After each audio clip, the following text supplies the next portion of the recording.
My guitar is busted. The wood split, the bridge fell out, and now it's a bit cooked. Each fret is meant to make a different note, like this. But because of the broken bit, there are spots that do this instead. Or parts that make this horrible buzzing sound. I want to fix my guitar, but pretty much everything I've read online says absolutely not to do this yourself, especially if you've got no experience like me. You're probably thinking, why don't you just glue the shard back on, which is a very reasonable thing to ask. When this originally happened, I tried to do exactly that, but it snapped straight off again. The other reason, which you might have picked up on, is this isn't the original shard. The piece of wood that snapped off somewhere along the way got lost, and so my only real option now is to completely replace the bridge. But before we do that, I need to take off the strings.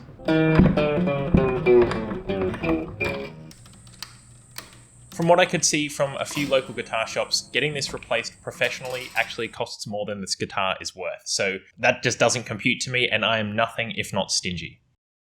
I recently got a comment saying I should probably introduce myself at the start of these videos, and that's just such a good idea. So if you're new here, my name's Barney, but once you've subscribed, you can call me Barnzo. That's what my friends and family call me, and that's a privilege reserved for subscribers. Basically, I just like to tinker and make things with my hands, and I do that mostly using hand tools, just because firstly, I like keeping my fingers all intact, and also I just think it's much more quiet and peaceful using a hand tool rather than a big loud power tool. Most of the time I have absolutely no idea what I'm doing, but I just like to have a crack. So if that sounds good, feel free to stick around. But for the moment, let's get back to the guitar build.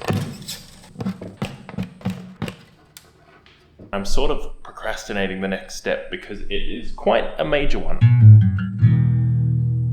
I've got to actually remove the old bridge from the guitar. I don't think it'll be easy to go back from there, so we'll have to see how it goes. Fingers crossed it all goes well. And I don't really have a plan for this. Oh, that does not sound good. I quickly decided this was a brain-dead approach and turned to the internet for some advice. After wading past all the posts telling me not to do this, I finally got some good information. I've done a bit of research, and apparently what I need is heat and leverage, but this thing is super crusty, so I'm just gonna tidy it up a bit so that hopefully I don't damage the top of the guitar with all the bits of gunk on here. So polish this up, and then we're gonna try and remove the bridge in a less destructive way than I was trying before. The heat from the iron should soften the glue, but it could also ruin the rest of the top, so I cut a slot out of some corrugated cardboard to focus the heat on just the bridge. With the heat shield in place, it was time to fire up the iron and have a crack at removing the bridge. After blasting the guitar with what felt like enough heat to set it on fire, I grabbed the spatula and, well, that didn't work at all. I think some of the glue at the front here was getting a bit tacky, so I think it is working. I think I just need to heat it for longer, so I'm going to do another heat cycle and then try again. With a little perseverance, I got the breakthrough I was looking for. I'm glad to see something working because I was thinking for a moment there that this wasn't going to work at all. It looks really small, but small can still be good. Little by little, I was able to slide the putty knife deeper under the bridge, working it from both sides. I couldn't tell if the cracking sounds were the glue finally letting go of its grip or the wood beneath it surrendering, but having gone this far, oh, here we go. The only thing I could do was push on and hope.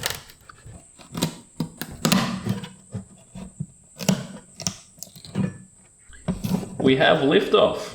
That's such a relief. I'm not going to lie, that was kind of stressful, but it's still attached somehow. I don't know how well you'll be able to see this, but right here, there's a little wire, and I sort of forgot that this guitar is an acoustic electric, which means that there's a pickup in the bridge with a little wire coming through. So I'm going to have to deal with that somehow. I've got my phone flash on, and I'm going to use the camera on here to try and see what's going on inside the guitar with the wiring, because I can see absolutely nothing. So let's get in there. So I think that must be, yeah, so that's the wire that's coming from the pickup, which comes all the way over here. So hopefully I can get at that from I think I might be able to take this off and get to that wire and unplug it without having to snip it or solder it, because if you've seen my audio switch video, you know that soldering is not a strong point. So if I can avoid having to solder, I will. So I'll take this off and see how we go. I literally can't even remember the last time I ever plugged this thing in to use it as an electric guitar. So I'm wondering if I just cut it out and leave it unplugged. That's a future decision. For now, I'm just going to cut the cable and deal with the consequences later on. I've somehow got to try and cut this black wire without cutting the grey one. And I can't see what's going on in there. And I don't know if you can either.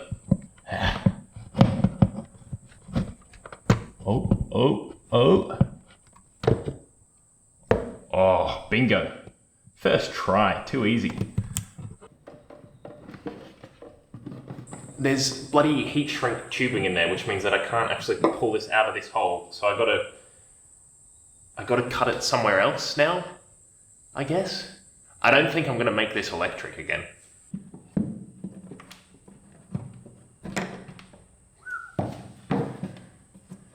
Yes. Oh, that was a bloody mission. But we got the old bridge off, so finally, step 1 of this process is complete.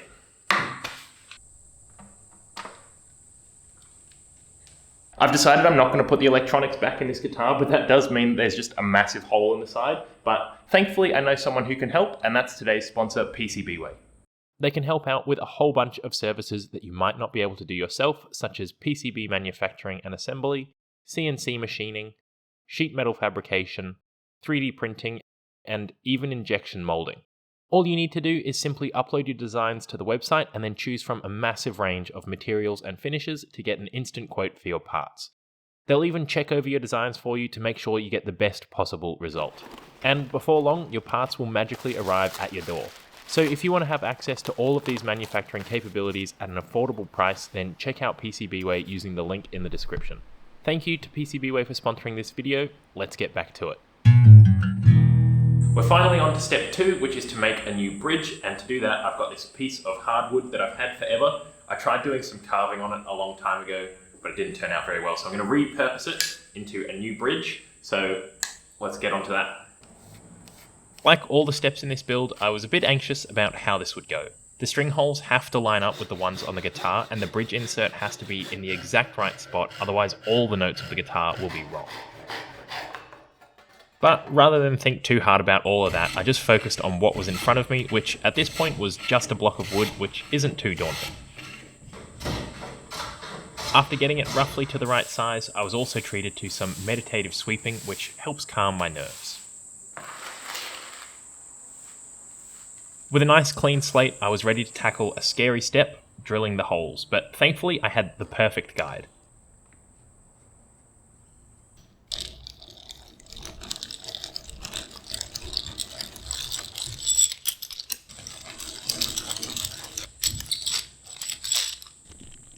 Not only could I drill out the string holes, but I could also use the old bridge to mark out where the insert had to go.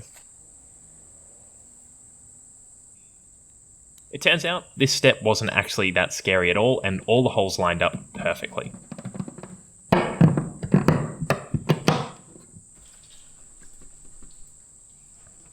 But I had no idea how this next part was going to turn out. Usually people would use a router to very quickly and easily carve out this slot, but I don't have a router, so I had to improvise.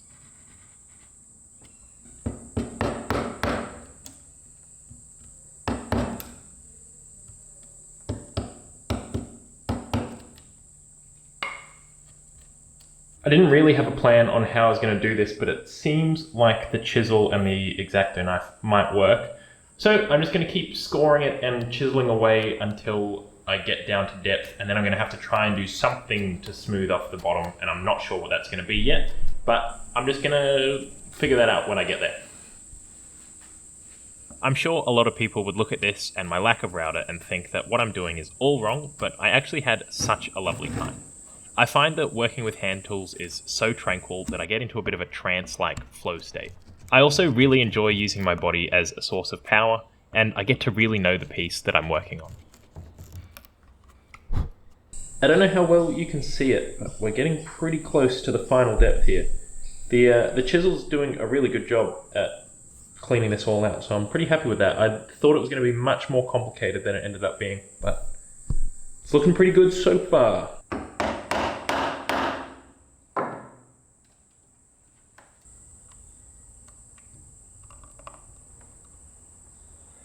So good to get that done. I genuinely didn't know if I'd be able to do it, so pretty relieved. It's come out looking so good.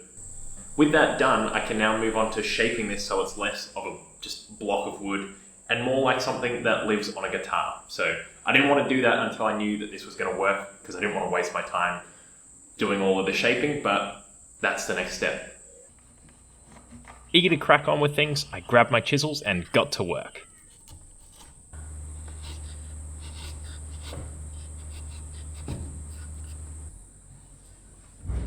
I don't know how I managed it. I'm carving these into the wrong side, and I wonder if I've just completely ruined the whole thing. Obviously, this slot is on top, right? And I put it in the vise like this, and I've started really shaping the sides down, but it's the wrong way around. So I might have to start again, which will be fun, won't it? That is such a stupid mistake, but I honestly didn't expect to get this far in the first place, so I'm already doing better than I thought, but now I've got to do it all over again. So I'll see you in a moment. For you, it's going to be hours for me. Well, I'm more or less back to where I started. I've now got a duplicate that is looking just as good as the original, and I'm going to try this time to not cock it up. To help me not cock it up, I've put some very helpful labels on the bottom to make sure I know that this is the wrong side to be carving on. This is the side we want. After quadruple checking that I wasn't about to make the same mistake, I grabbed my tools and got into the flow.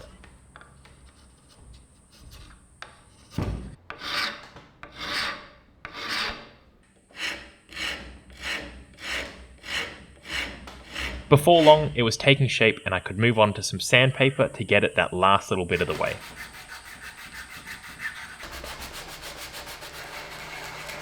I've just finished sanding this thing and it's looking so good. It's obviously a lot lighter than the original one, but the piece of wood that this came from is actually pretty dark, and so I think with a bit of oil and a bit of time, hopefully this will darken up and match the guitar pretty well. I'm so proud that I was actually able to make this thing. I had so little faith in myself that I actually ordered myself a replacement one before this even started. Thankfully, I haven't needed to use it, but I'm not gonna lie, it was very tempting to switch to that after I screwed up the first one. But it's honestly so good that I persevered, because the satisfaction and level of connection you have with an object is just gonna be so much bigger if you've made it yourself rather than just bought it online. So I'm really happy that I've made this myself. But we are not out of the woods yet, because the next step is to glue this to the guitar.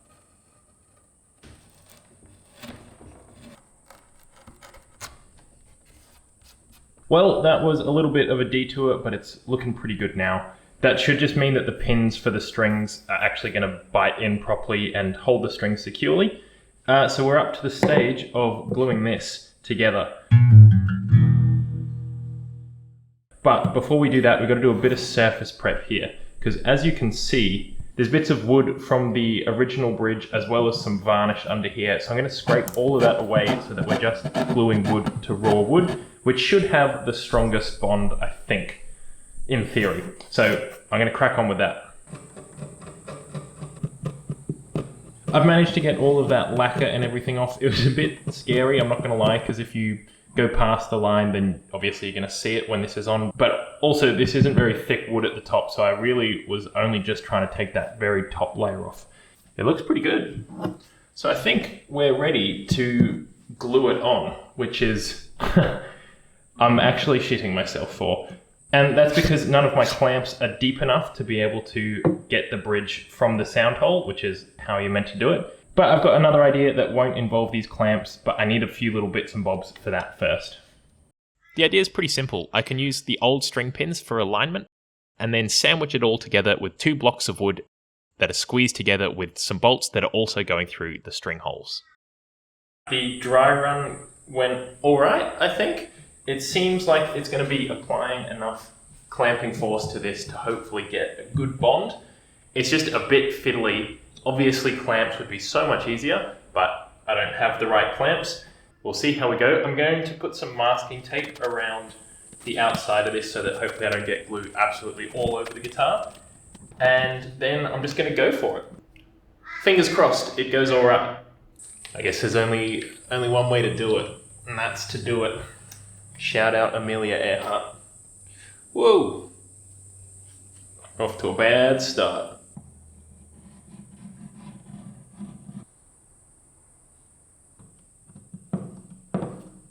This is the part I'm nervous about, is trying to line these things up. Oh, not bad. I got a little stubby screwdriver so I can reach it inside.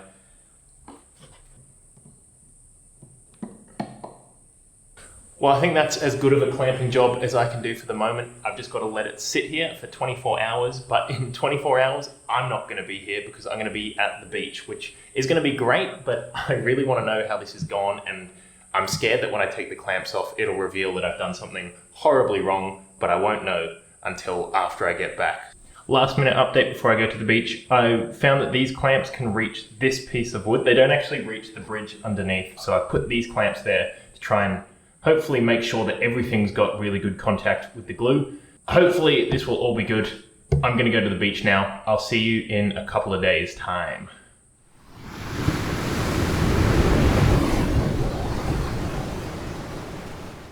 I'm back from the beach and it's finally time to take off these clamps and see if all this has been worth it or not. And I'm not gonna lie, I'm pretty nervous. If I was going to do this again using this bolt method, which I don't even know if it's worked yet, I would definitely use some bigger bolts that are less fiddly than these, because these are a nightmare to get off.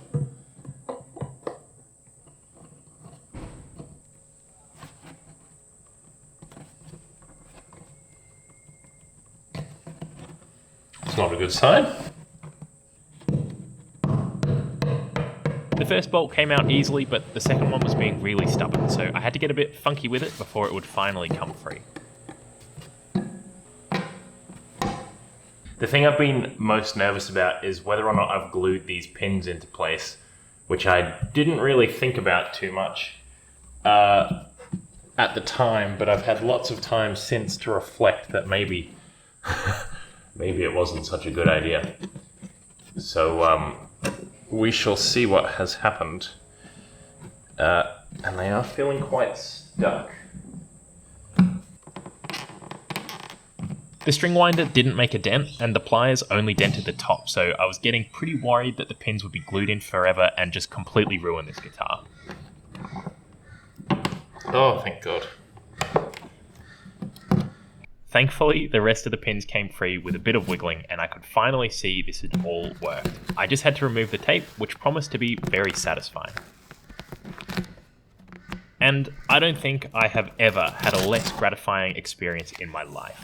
I don't know if it's just really shit tape, or if sitting in the garage for months had made it go bad, but it just kept tearing on me and leaving annoying little bits behind for me to clean up. After a quick final sand to get rid of some last blemishes, I put on some oil, and this was mercifully extremely satisfying.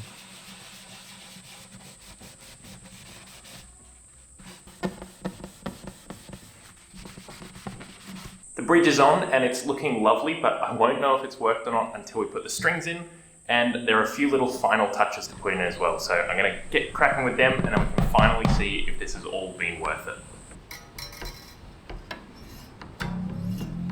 When all of the strings are on, there's nearly 100 kilos of tension, so this will be the real test of not only the glue joint, but the bridge itself.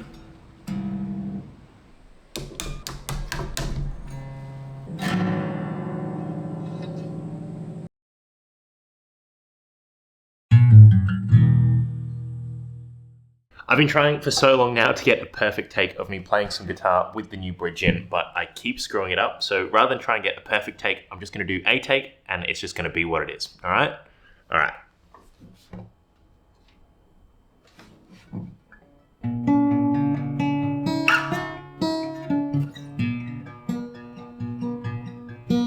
I could not be prouder of how this all turned out. Yes, there are imperfections and there were screw-ups along the way, but that's all just part of the process of doing something new. If I'd followed the accepted advice of getting someone else to fix it, I never would have gotten the knowledge and experience that I did from doing it myself. Not only that, but this guitar has now gained a whole bunch of personal connection, and that's just part of the magic of making things with your hands.